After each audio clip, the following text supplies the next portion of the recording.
अर्जुन आदि चारों भाइयों की दिग्विजय के लिए यात्रा। वैशंपायन जी कहते हैं, जन्मेजय, अर्जुन शेष धनुष, दो विशाल एवं अच्छे तुणीय दिव्य रथ, ध्वज और अद्भुत सभा भवन पहले ही प्राप्त कर चुके थे।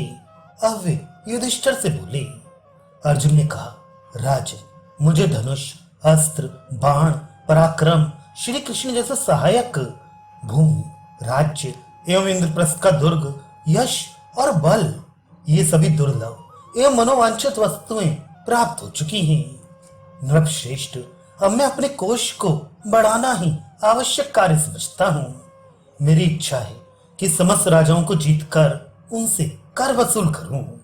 आपकी आज्ञा हो तो उत्तम तिथि, मुहूर्त और नक्षत्र में कुबेर द्वारा पालित उत्तर दिशा को जीतने के लिए प्रस्थान करूं।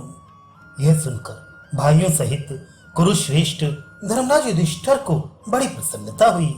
साथ ही मंत्रियों तथा व्यास, धौम्य आदि महर्षियों को बड़ा हर्ष हुआ। तत्पश्चात परम बुद्धिमान व्यास जी ने अर्जुन से कहा। व्यास जी बोले, कुंती नंदन, मैं तुम्हें बारंबार साधुवाद देता हूँ। सौभाग्य से तुम्हारी बुद्धि में ऐसा संकल्प हुआ है। तुम सारी पृथ्वी को अकेले ही जीतने के लिए उत्साहित हो रहे हो। राजा पांडु धन्य थे जिनके पुत्र तुम ऐसे पराक्रमी निकले। तुम्हारे पराक्रम से धर्मपुत्र, धर्मात्मा महाराज युधिष्ठिर सब कुछ पालेंगे, सार्वभौम सम्राट के पद पर प्रतिष्ठित होंगे।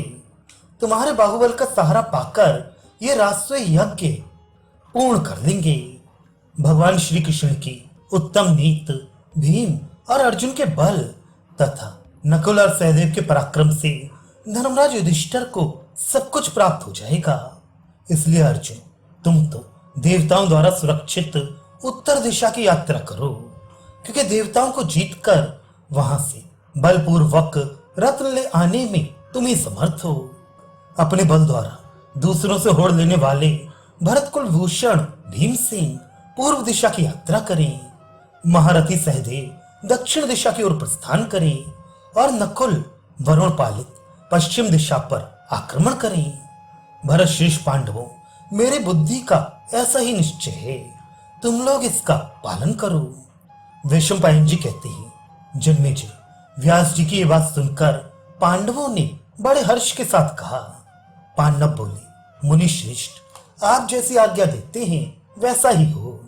वैशंपायन जी कहते हैं, जन्मेजय, अर्जुन की पूर्वोक्त बात सुनकर धर्मराज युधिष्ठिर स्नेह युक्त गंभीर वाणी में उनसे इस प्रकार बोले। भरत कुलभूषण, पूजनीय ब्राह्मणों से सस्ते वाचन कराकर यात्रा करो। तुम्हारी ये यात्रा शत्रुओं का शोक और सुहृदों का आनंद बढ़ाने वाली हो। पार्थ, तुम्हारी विजय सुनिश्चित है। तुम अभीष्ट कामनाओं को प्राप्त करोगे। उनके इस प्रकार आदेश देने पर कुंती पुत्र अर्जुन विशाल सेना के साथ अग्नि के दिए हुए अद्भुत कर्मा दिव्य रथ द्वारा वहां से प्रस्थित हुए।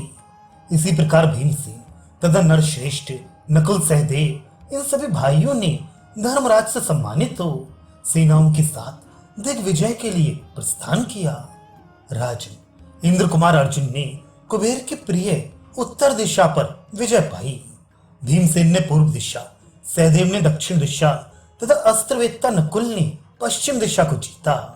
केवल धर्मराज युधिष्ठिर सुहृदों से घिरे हुए अपनी उत्तम राजलक्ष्मी के साथ खांडवप्रस्थ में रह गए थे।